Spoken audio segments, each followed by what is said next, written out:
Welcome everyone to Food Thinkers for November 2017. It's great to have you all here. And we are really pleased to welcome today, my name is Corinna Hawkes, Director of the Centre for Food Policy. And we are really pleased to have with us today Andy Fishe over from the States. Some of you may have heard him on the radio this morning.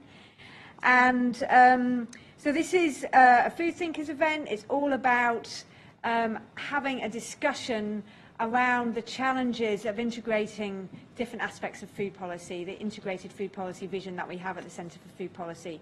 And Andy's going to be picking up on that theme in the context of addressing hunger in America, cheap food or food with values. And he's here because he's doing a big book tour for this book here, Big Hunger, The Unholy Alliance Between Corporate America and Anti-Hunger Groups. So I'm really looking forward to the talk, and there's also a few books down here for sale as well if any of you are interested. Just to let you know that the seminar is being recorded and is being live streamed, and we're using a different system to the system we've used before. So I have to use this microphone, Andy's got one, but when you ask questions at the end, there's no microphone, but you have to speak as loud as you possibly can. If you want to tweet about this event, please do share any thoughts that you're having. You can see the Wi-Fi password and the hashtag and our Twitter handle there. So please go ahead and do that.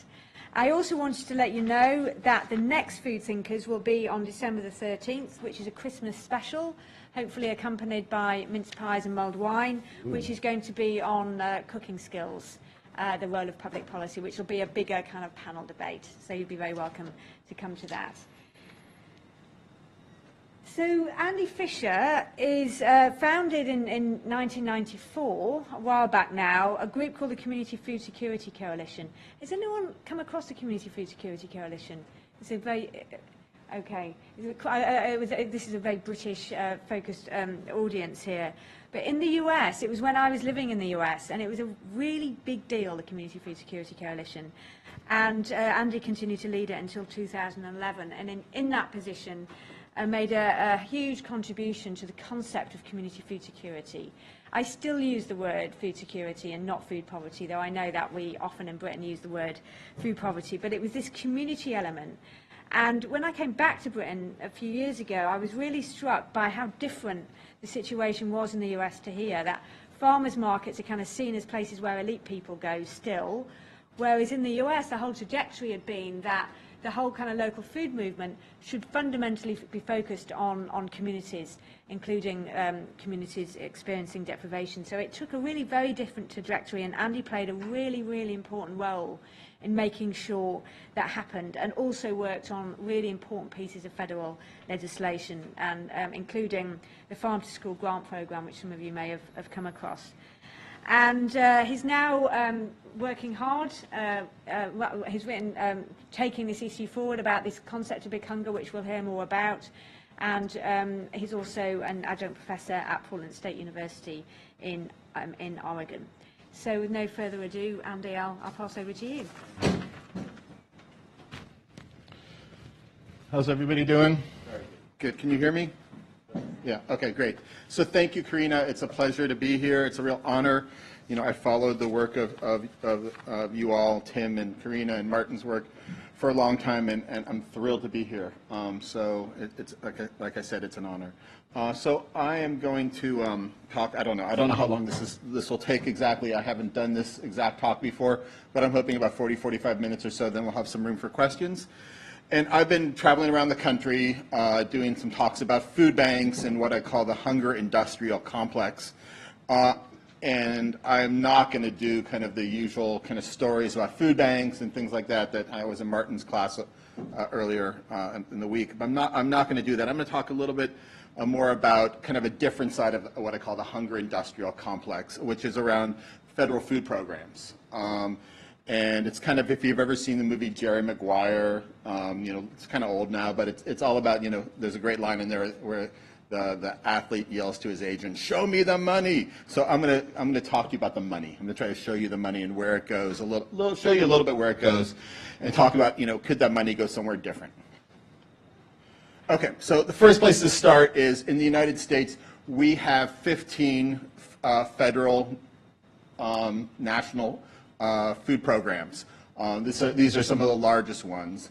SNAP is a supplemental nutrition assistance program. It's probably what you know as food stamp program. It's the voucher program. It's now a debit card where people can go to a grocery store and they get a certain amount of money to use at the grocery store. WIC is the Women, Infant, and Children's program. What your version, I think, Healthy Start, vouchers given for healthy food to pregnant moms.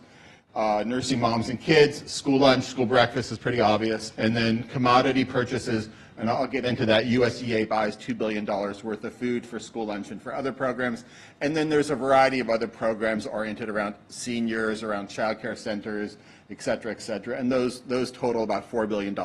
This money ebbs and flows depending upon the economy. Some of them are entitlement programs. So sometime, a few years ago, this was $100 billion, and now it's kind of sunk back down because of the economy is getting better, and it's now around $85 billion. Okay, so, these expenditures are based on the overriding considerations of efficiency, convenience, and low price. They're placing the federal government in a tightly knit partnership with a highly industrialized and economically concentrated food system. And in doing so, the government bolsters a system which has very negative impacts on rural communities, on family farmers, workers, public health, and the environment. And those impacts have been discussed at length in many other places. So our food programs are an accomplice in that vicious cycle. They're born and bred of the necessity for cheap food. Food programs have been designed to fit into a structure of an industrial food system. They don't place a lot of demands on the system on how that food's produced, how it's distributed, who profits, what the collateral damage is. Instead, they reinforce the ills of the marketplace rather than seek to transform them. So overall, this is a significant amount of food. Just WIC and SNAP, which are spent in the grocery store, they represent about 6 to 10% of the amount we spend on groceries annually in the United States. So it's a substantial amount of money.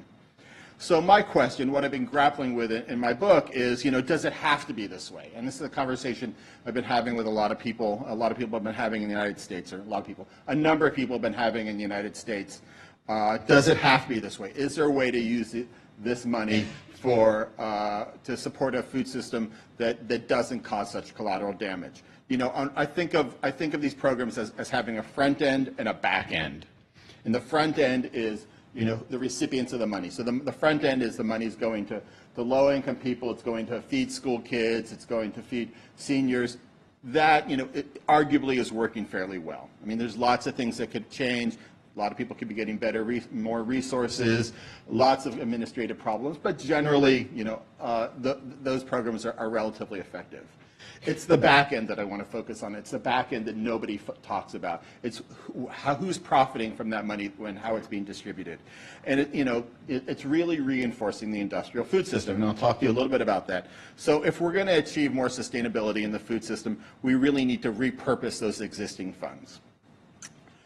So, the tens of billions of dollars we spend annually on federal food programs, or even some portion of that, could go a long way to supporting a more sustainable and equitable food system. So I want to lay out a kind of a conceptual framework for this first, especially since I'm in a university. Good thing to do. So I want to start with Kevin Morgan, who some of you may know. He teaches over at University of Cardiff in Wales, and he talks about our public purchasing should be oriented toward getting values for our money in the broadest sense, and not just value for our money in the narrow sense. So in other words, sustainable food that doesn't cause, as I say, collateral damage, and that is not just cheap industrial food. And so he talks about the concept of the public plate. I think that provides a very compelling framework for how USDA, or U.S. Department of Agriculture, could utilize its programs to lead the marketplace toward providing multiple benefits to communities, the environment, and society, rather than just reinforcing an inequitable market structure. The second part of this that I want to get into is that there's been a growing body of research that talks about how local and small businesses, including those in the food system, are more effective. They provide numerous advantages in a number of different ways in providing in social values. So local-owned businesses tend to spend 2 to 4 times the money in a community than non-locally owned businesses. They generate greater prosperity. There has been research from Pennsylvania State University that echoes that, that shows a remarkably robust link between small firms that are locally owned and per capita income growth. A Federal Reserve Bank study out of Atlanta concluded that the percentage of people that are employed in locally owned businesses in a given community not only increases economic growth, but it also results in greater tax revenues for local governments, as well as decreases poverty. And then there's another study that came out in the Harvard Business Review a few years ago that finds that investing in locally owned businesses is ideal for creating jobs. So a lot of these studies are showing that, that especially in places in rural disadvantaged communities, rural isolated communities where they're not going to attract a big corporation, that enhancing the capacity and supporting local businesses, which tends to be a proxy for small and medium-sized businesses. That supporting those locally owned businesses, they tend to be more responsive to the community, and they tend to be more effective at creating jobs, again, reducing poverty, and all these other social goods. It makes sense that they're more responsive to their community. So, even if you factor in displacement, and by that I mean if you're encouraging somebody in Wales to be buying apples from Wales, that means they're not buying apples from, I don't know, wherever, another apple part of the country, Cornwall, for example.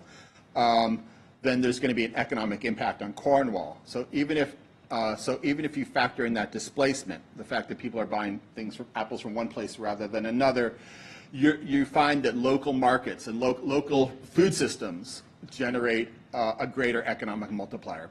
Local economies, local food systems tend to have different purchasing powers that support the local economy better, and the money circulates at a higher economic multiplier.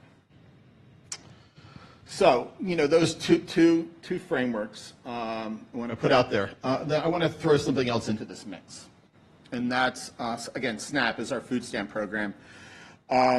SNAP is really tied aid, and so in the United States, unlike everywhere else in the country, we do crazy things. We're the American exceptionalism. We don't provide food aid to developing countries in the form of cash like the rest of the world does. We provide it in the form of grain. So we'll be supporting American farmers by shipping tons of wheat or corn or whatever grain to say a sub-Saharan African country, because it stimulates our shipping economy and it stimulates our farm economy, and because it makes us feel like we're feeding the world, which is some of the political rhetoric behind it. So that is called tied aid. Obviously, in the rest of the world, people have realized that it's much more effective to be supporting the local economy through providing cash or through buying food locally, because it doesn't, just dumping grain on a country has its dislocations on the local agricultural production in terms of disincentivizing production. So I started to realize that our SNAP program, well, first of all, we talk about international food aid in the United States. We don't talk about domestic food aid. We talk about federal food programs. So there's a very different lexicon. There's a very different kind of context and different patterns, and it's different constituencies. It's different groups, with a few exceptions, that are working on the international issues, on the domestic issues. So I realized that, first of all, SNAP is food aid, and secondly, it is tied food aid because it is given in the form of a debit card to consumers, not cash. It's not a cash program. It's not a welfare program. It's couched as a nutrition program.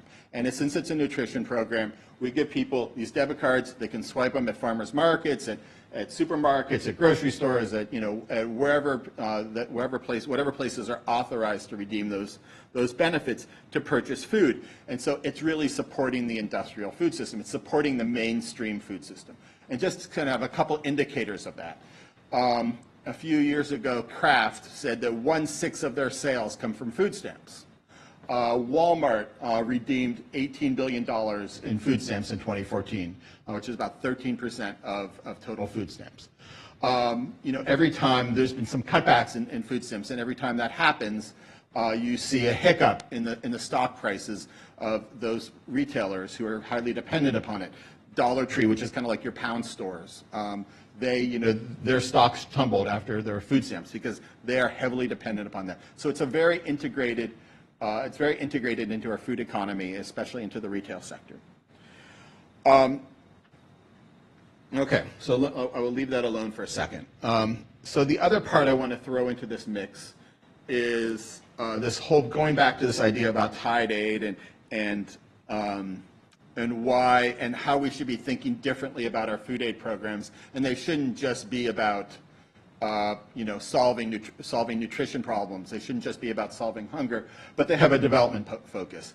It's an old report Raymond Hopkins wrote back in 1984. He kind of laid out a conceptual framework for seeing food aid as development. And as you can see, he talks about that we need to emphasize development rather than nutrition when we look at food aid. We need to look, the food aid has not just a nutrition purpose, but it has a development purpose. So in other words, let's see what's on here. So in other words, we need our food aid dollars to serve dual purposes.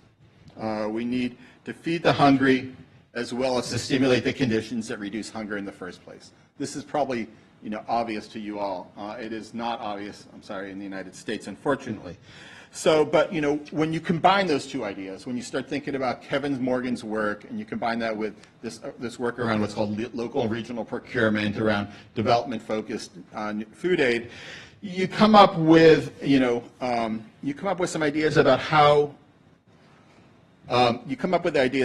we should be acquiring food with minimal externalities to the environment that have a development focus, but also are supporting a sustainable food system. We should be supporting the workers so they get paid better, so that we're producing healthy food, so they have minimal costs on the environment. So our food system, our food aid should be linked to development, but it also should be linked to a sustainable food system. It becomes clear that we need to move to a different kind of food program, one whose back end, where the money's going, is just as important as the front end. So I want to talk about 3 different types of programs in the United States, and and kind of tease this out and see what the possibilities are, and kind of explain some of the barriers and the opportunities. So I'm going to, if you don't mind, I'm going to read just like a page or so out of my book that kind of lays out the first program. So this goes, let's see, it goes like this. On Janie Hipp's first day as a senior advisor for tribal relations to USDA Secretary Tom Vilsack, she met with 175 Indian leaders gathered at the White House for the 2010 Tribal Leaders Conference. Representatives from all 566 federally recognized tribal governments participated in this event.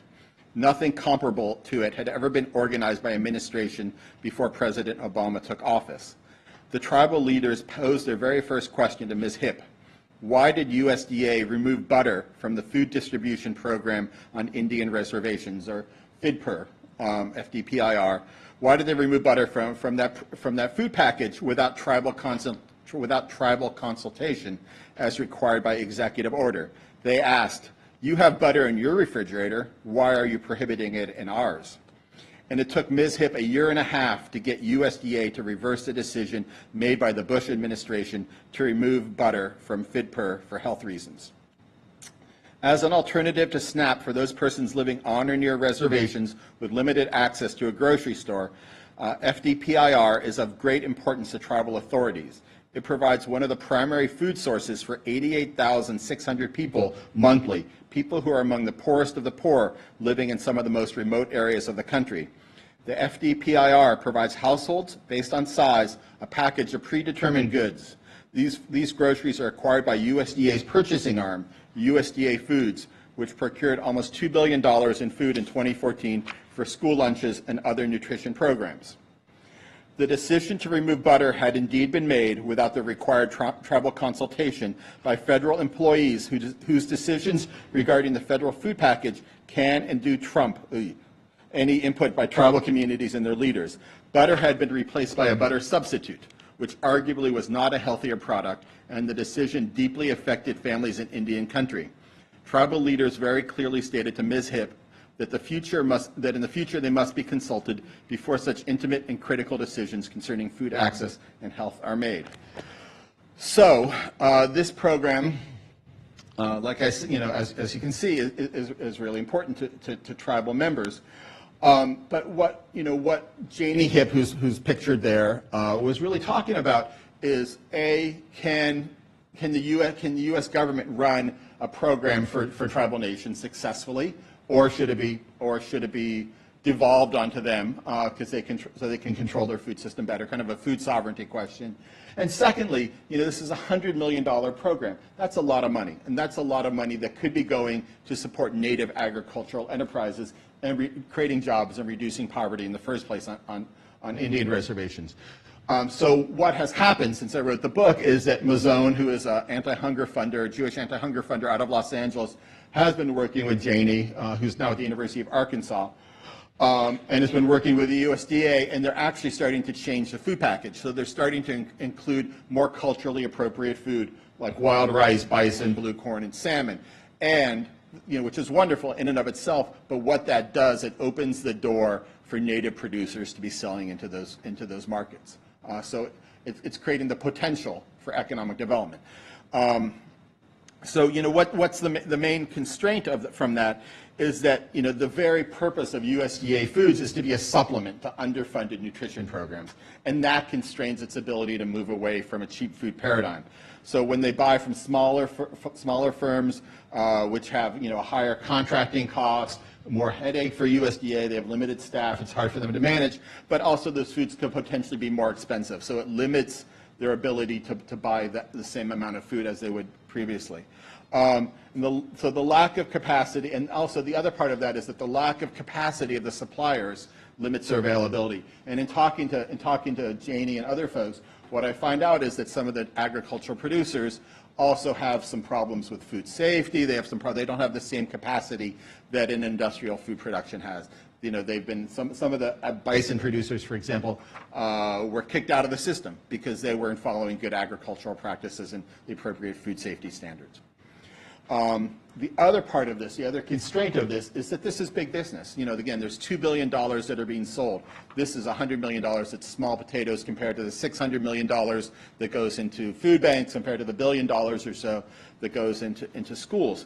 There's a very powerful lobbying force behind that called the American Commodity Distribution Association, which is comprised of the major companies that sell to commodity programs. Tyson is, for example, the single largest seller of commodities to USDA, of chicken and other meat products, so like over $100 million in 2014. They're very powerful. They ally themselves with anti-hunger groups to support increased production, increased purchasing of commodity foods. All good on the front end, but on the back end, the money's going to big business. Okay, so that's example number one. Example number two is the school food program. So I want to talk about two different efforts. So I'm trying to see where to start with this. There's an effort, again, out of Los Angeles, and I'm kind of West Coast centric, that it's called the Center for Good Food Purchasing. It was founded by the LA Food Policy Council. It's linked to LA Unified School District. And it has set up a series of catering marks, kind of standards like Food for Life, where there's kind of bronze, silver, gold standards that the city and school districts can sign on to. They have 5 different categories within that around nutrition, sustainability, labor is one of them. I forget what the other two are.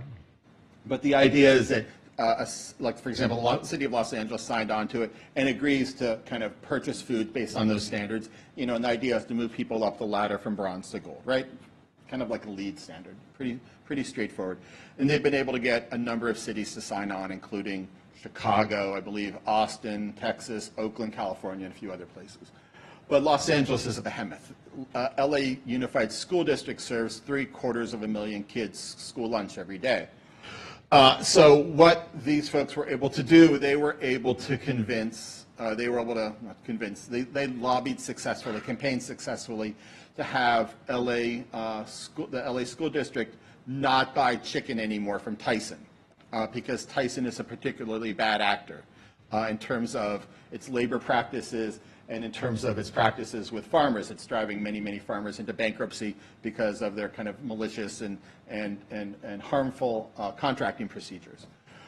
So they lobbied and got the LA Unified School District Board to agree not to buy chicken from Tyson, hundreds of millions of dollars of chicken, not to buy, and to buy it instead from a producer in California that is a labor shop, that has a union contract.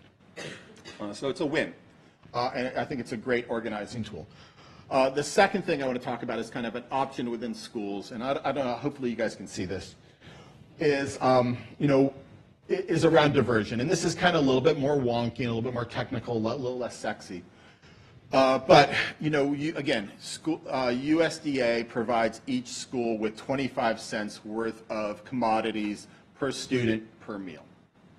So that adds up to a lot of money when you have a big school district. And schools typically use that money to purchase protein items because they're the most expensive ones on the market. So they will use it to buy cheese, chicken, beef, things like that. And instead of getting, and schools in the United States unfortunately don't have as many the cooking facilities that they used to. So what they're doing is they're getting that product from USDA. They're not even acquiring it. They're contracting for it, and they're having it processed. They're having it processed into lasagna, into pizza, into beef tacos, into chicken patties, into chicken nuggets, stuff that they think the kids will eat, right? But what they're doing with that is it's called diversion. They're diverting those commodities to a firm to process it. So I was able to get data from the state of Oregon, which is kind of hard to get, looking at who did the state of Oregon contract to process that food. And it is a substantial, Oregon's not a big state, but it's a substantial business. So this is a chart, a part of that data. You can see that we're sending food, we're sending our chicken to to Tyson, to Jenny Turkey, to Schwann's, et cetera, et cetera. Those products are being processed by very large companies. So there's a huge potential here to build regional processing infrastructures. So that we're not, for example, you don't know necessarily the geography of the United States, but something like Tyson is probably all the way on the other side of the country. They're big in the southeast part of the country, and possibly in the Midwest, 2,000 miles away. We're not creating jobs in Oregon or in the Northwest by having Tyson process our chicken. The same thing with ConAgra and Cargill. They don't have facilities necessarily in Oregon. So by the idea is that if we created some regional processing facilities, if we're able to kind of support local businesses with this is a huge potential for for strengthening the regional infrastructure, the regional food system infrastructure in the United States. So how would this work? I think there's two pieces. I wanted to put this out there because this isn't necessarily a federal policy change. This would be policy changes that happen at the state or local level. And the Good Food Purchasing Program is more of a model of let's organize community by community, city by city, and move that forward and see if we can change policy writ large at the federal level. At some point, it's organizing at the ground up, from the ground up. This type of work would be more doing regional compacts, where you would have, a state like Oregon perhaps enter in with other states like Washington or Idaho or Montana, or maybe even parts of California, so that they would be creating some kind of infrastructure that would be regional in nature and would support, not just an in-state processing plant. Again, what are the constraints to something like this? And there's really 3 or 4 that I want to bring up, not specifically to kind of diversion, but in general to improving the quality of school food. And the first one is a politics of austerity. We have this shrinking tax bases at our state and local level. There's been a lot of pressure to reduce property taxes and state taxes, and there's pressure on the budgets, on state budgets, which are the main funders for school districts. So they put a lot of pressure on schools to be revenue neutral or to generate revenue. So school food services don't have a lot of bandwidth to be putting extra money into kind of food with values. A lot of schools have started to privatize their food services. They're turning to Sodexo or Aramark, which have these contracts where you get these kickbacks, these rebates from their suppliers, and are able to lower the cost substantially, and also because they pay their workers less because they're on private contracts rather than union contracts. And so that privatization has happened in about a quarter of the schools in the United States. And so, they're taking, those schools are, those places tend to take the low road to profitability. The quality of the school food suffers a lot when they privatize it out. Then the other part is that, there's very low reimbursement rates from the federal government. They've increased a little bit in the last Child Nutrition Act, but it's about less than $3 per meal is what schools are receiving in cash from USDA. And so they reinforce that cheap food industry. They force cost containment measures. And one of those at the heart of those cost containment measures has been centralizing production. So schools no longer have a kitchen. They're producing their food in a centralized facility. They're doing a kind of a heat and serve operation. And a lot of it becomes de-skilled labor. So no longer are we cooking, it's assembly, it's heat and serve type of food. So the actual cooking ability and the quality of the food suffers because of that. And then, the other part of this is that the nature of the food supply in many regions exerts constraints. In the United States is similar, parts of the United States are similar to the geography here, the school year, and the agricultural year don't line up quite right? So you talk about what are we going to produce locally in February or March, it's not a lot. You're going to be relying on root vegetables and dairy and meats and things like that. And then we also have a shrinking local agricultural infrastructure. The slaughterhouses have gone by the wayside. The local packing houses have gone by the wayside. They've impeded small and medium scale production, and they've coincided and accelerated the loss of farms and ranches that rely on those markets. So ag in the middle, we talk about agriculture in the middle, has really suffered as a result. There's some changes that are going on. There's some incipient efforts around food hubs, around trying to recreate that infrastructure, but they tend to be small. They tend to be small and filling a niche market. So, and then local food, because of that lack of supply, tends to be more expensive. So that's part two. So part three, I want to talk about SNAP again, or the food stamp program. So the first thing to know about SNAP is that it's a $66 billion program. Again, it's a debit card. You use it at a supermarket, use it at a grocery store, a supermarket. There's certain things you can't buy on SNAP. Mainly, you can't buy hot prepared food. You can't buy toilet paper. You can't buy alcohol. Can't buy tobacco. But everything else is pretty much allowed. There is the most interesting thing about SNAP, or one of the most interesting things about SNAP, is that it is completely non-transparent. We do not know where the money is being spent.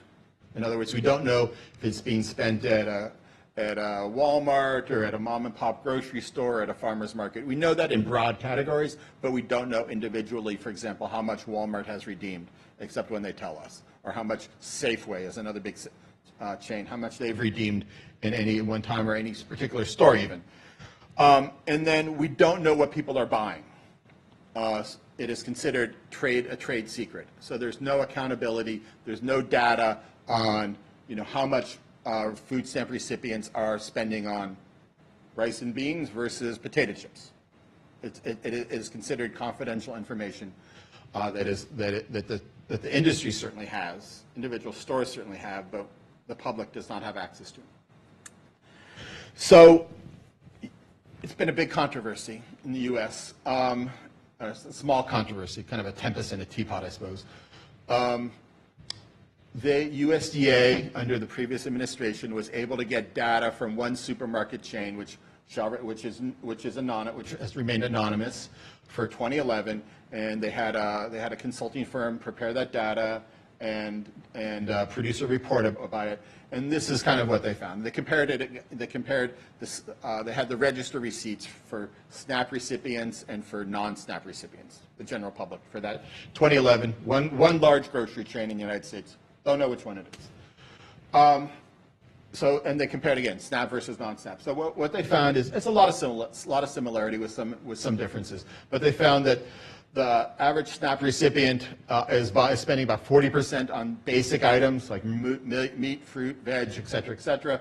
They're spending about 40% on grains and prepared foods and dairy, and they're spending the other 20% on junk food. And they broke that out, since sugar-sweetened beverages, SSBs are kind of a hot topic right now. They looked at how much they were spending on SSBs, and they found that SNAP recipients were spending about 9.3% of their benefits on SSBs, as compared to 7.1% of the general public. And so that translates out to about, if this holds for every supermarket around the country, and this data is the same for 2017, we're talking about $6-ish billion being spent on SSBs for SNAP recipients for the current year. So I want to talk a little bit about this controversy around SNAP and soda. So there's been I don't know how much this leaks over to across the pond, but there's been a big controversy over whether SNAP recipients, food stamp recipients, should be continued to be able to purchase soda or SSBs with their benefits. There was a request that New York City made about 6 years ago to see if USDA would grant a waiver so they could do an experiment to exclude soda from the SNAP program. USDA didn't go for it, but there's been a lot of bills since then, and about 30 states have tried to pass legislation to try to get USDA to do it, and USDA keeps saying no because, well, I'll get to that in a second. So I want to talk a little bit about about these issues and how they play out, and whether it's the real question or not. And so the anti-hunger community is allied with the soda industry in being against restrictions. They feel that they're patronizing. They feel that they send the wrong message about the ability of the poor to make good decisions. They feel that you couldn't roll this out. It's hard to decide what's in, what's out. It would be very costly for stores to change their software. Wouldn't work anyways, right? People have their own money. We're not going to really reduce soda consumption anyways. But instead we should be doing global changes. Let's not focus on the poor people. Why are we always picking on poor people? Let's make changes globally, like soda taxes. The public health community, on the other hand, is not allied with. They're not in formal coalition with, but they're on the same side as the right wing, and they're kind of this uneasy alliance, I suppose, or lack of alliance. And the right wing is more like poor people can't make good decisions. Screw them. They're all shirkers and skivers or whatever. They're just either buying crab legs or lobster, or they're buying soda, and they need to buy just the right foods, and we need to patronize them and help them do that. But the public health community has a little bit of a different take. The public health community feels like, look, there's tons of research coming out. We're increasingly finding out how toxic sugar is. It's linked up with diabetes, obesity, heart disease, metabolic syndrome. There's new research coming out around dementia and cancers even. We have these dietary guidelines that recommend limited sugar consumption. The cost of these diseases is staggering to society. We don't have universal health care, but we are paying for it through Medicaid and Medicare, and we are paying for it as a society. So why, on one hand, are we discouraging soda consumption? It's costing us a lot of money, but on the other hand, we're allowing $6 billion of public money to be spent on soda consumption. Stupid, insane policy is their perception. They tend to be a little holy about it. But what complicates this matter, I don't know how well you can see this, is that the main anti-hunger lobbying organization is called Food Research and Action Center, FRAC. They haven't established an alliance with the soda industry. They actively lobby with them. They do an annual gala. This is their 2017 program. And they get money from the soda industry. So you can see, I don't know if this is going to work, Pepsi, American Beverage Association, the Trade Association, Nestle, Unilever, Coca-Cola Company. Hershey's isn't soda, but they're still sugary. Mars is, as you know, candy. What else? Anything else here? National Grocers Association. Can Manufacturers Institute. That's interesting. So, you know, and this isn't a huge amount of money, right? They get maybe $500,000 from this gala, and out of a $7 to $10 million budget. So I don't want to make the case that they're selling themselves down the road, but you get into this argument about whether the soda companies and whether the grocery companies and Walmart and the retailers, whether they're partners or whether they're predators, right? For the anti-hunger community, they are very much partners in lobbying Congress to continue the SNAP program. They have tried to build a very big tent that includes as many powerful industries as possible. The public health world sees them as predators, obviously, as you would imagine, that they're just trying to market unhealthy products, especially to teens and people of color, and they're like the tobacco industry, essentially. So what you get into is, I'll leave it at that. Just a quickie anecdote on this is that there are lots of local efforts to do soda taxes in the United States now. A penny and a half per ounce kind of thing. Philadelphia, Chicago, et cetera, et cetera. There's one going on in my community right now in Portland, and it's going to be a ballot measure, so it'll be a referendum. And at the same time, there are people from the grocery industry who are proposing a parallel but opposing ballot measure that would put in a constitutional amendment that would ban any taxes on food. So it would preempt a soda tax, right? So we have these competing ballot measures. I think they're going to be on the May ballot. The really interesting thing about this is that the folks that are proposing the constitutional amendment are board members of the local food bank. So the food bank is put in this very difficult position where they're actually pretty progressive and would love, talking to the executive director, they'd love to be supporting the soda tax, but they can't because their board members are part of industry and have totally antithetical interests. So that's the kind of dynamics you see in the anti-hunger community around being linked into this hunger industrial complex because of the relationships. So, for me, a lot of this question is like, I think we're asking the wrong question in some ways. This whole question about soda is kind of a tactical question. It's not a strategic question. And, people go shopping in a food system in a disease-producing food system. Health and environmental costs are pushed off onto taxpayers. Coke itself spent $4 billion a year in advertising in 2016. So, and again, SNAP is 10%, 6 to 10% of the grocery budget.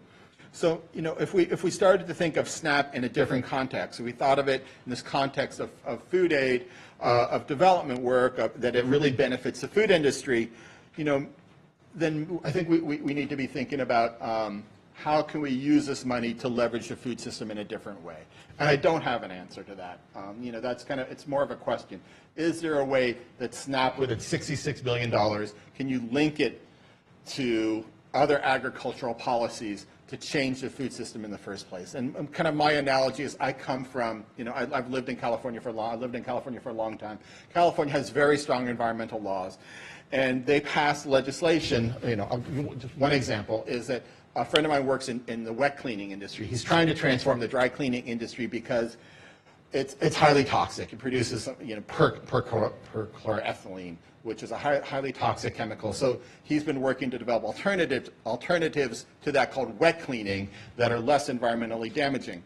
So he's been able to get the state legislature to pass legislation that would mandate no more dry cleaning within 15 years. We're all moving to this wet cleaning framework, even though the technology isn't quite there yet. So it's technology forcing. It's forcing the industry to adapt. And we've done the same thing with electric vehicles and things like that, creating standards, creating the legislation that creates the market. So I kind of asked the same thing. How can we use this $66 billion of purchasing power to force the market in a different way in which food is healthier and it's cheaper?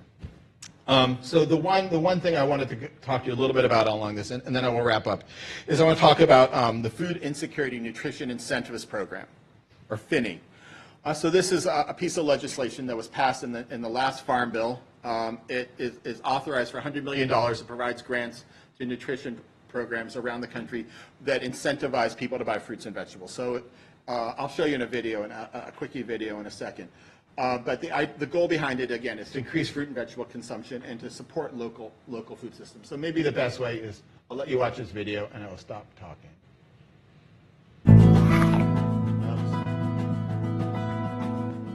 I am an elder, senior, living with disability. I am an elder, senior, living with disability. For those of us who are no longer living on a professional income, every little bit counts. Hunger has real consequences for all ages, and 1 in 6 Oregon households struggles to put enough healthy food on the table. In many communities, farmers markets may be one of the only outlets to find fresh fruits and vegetables. Farmers Market Fund believes everybody should be able to eat healthy, locally grown foods. Our statewide program, Double Up Food Bucks, gives customers spending their SNAP or food stamp benefits an extra $10 to buy more produce each market day and essentially double their money. It's the first step forward for a lot of people in realizing that they can take charge of their food budget and get really good quality food that will help their family succeed in work and school. Because you have to have good quality fuel in order to do your best in life. Double Up Food Bucks have been really nice because it definitely expands and stretches our budget for food. The customers love that they're able to have so much buying power at market, and they feel like they're empowered to be a bigger part of their community because markets have such a communal feel. My wife and me, we're a small family farm. Our goal is, to bring varieties. I eat more and better fruits and vegetables because of the Double Up Food Bucks program. Our daughters will eat fruit all day, every day, and so having access to the kinds of high-quality, fresh, local fruit that we like to buy is really fantastic for us. I'm happier because I have fresh fruits and vegetables. I had a customer in Medford who lost 45 pounds because she was eating more produce and less processed foods. It's creating healthier communities, and at the same time, it gives more money to small family farmers. Farmers markets are our primary venue for selling our produce, so they're vital. It brings us new regular customers, which I value as a market farmer. People that normally wouldn't think to go to market, they're encouraged to expend their Double Up. We sell more to maybe customers that normally shop at a grocery store. Our work depends on ongoing financial support. We see food as medicine, and in the future we'll expand fruit and vegetable prescription programs and work in new underserved communities in Oregon. A program like this is a blessing for me. It's a valuable resource, feeding families. I love the Double Up Food Bucks program. It encourages people to buy fresh, buy local. It supports us, so it's a win-win situation for everybody.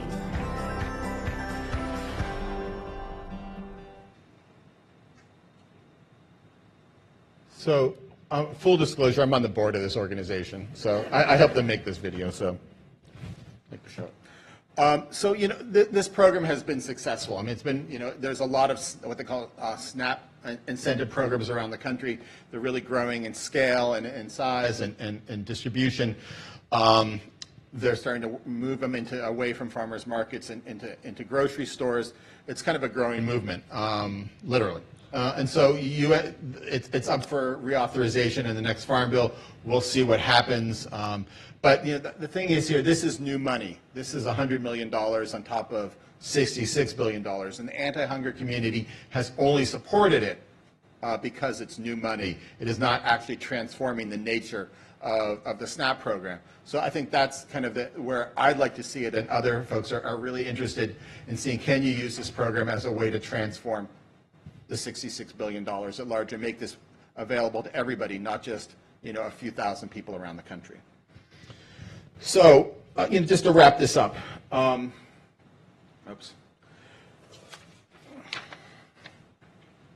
federal food programs, again, embody the very notion of opacity. At a basic level, we don't know where that $100 billion, that $85 billion of federal food programs is going. And that lack of information is not coincidental. It's because it's a natural consequence of a historical lack of questioning about the food in these programs. As a result, the government is almost entirely unaccountable to the choices that are being made, sometimes by consumers and sometimes by public officials, for the foods that are being purchased with taxpayer dollars. So we need a paradigm shift. We need to move this, again, as I've talked about, more towards a development framework, more towards a sustainability framework. It's going to be very difficult to move that forward in our current administration, but it's going to require new alliances. It's going to require innovation that we haven't had in our country in a long time. I just want to say that the writing is on the wall, really. If you talk to congressional staff, they will say that they're very frustrated with the SNAP program in particular because of the bad publicity and because of it is not as an effective nutrition program as it could be. So it in and of itself is threatened by this bad publicity and this bad press that it's getting, and in fact some of the evaluations as well. So again, the writing's on the wall. I mean, we really need a new vision, new coalitions to remove federal food programs from supporting special interests and to resituate them fully into the public interest. And the programs really need to be modernized, or they're going to face a twin peril of declining effectiveness and contradictory impacts. So I will leave it at that and take some questions, and thank you for your patience.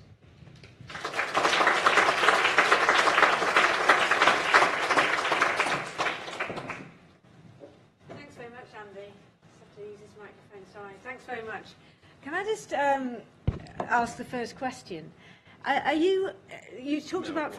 Get out behind you. Yeah, you talked about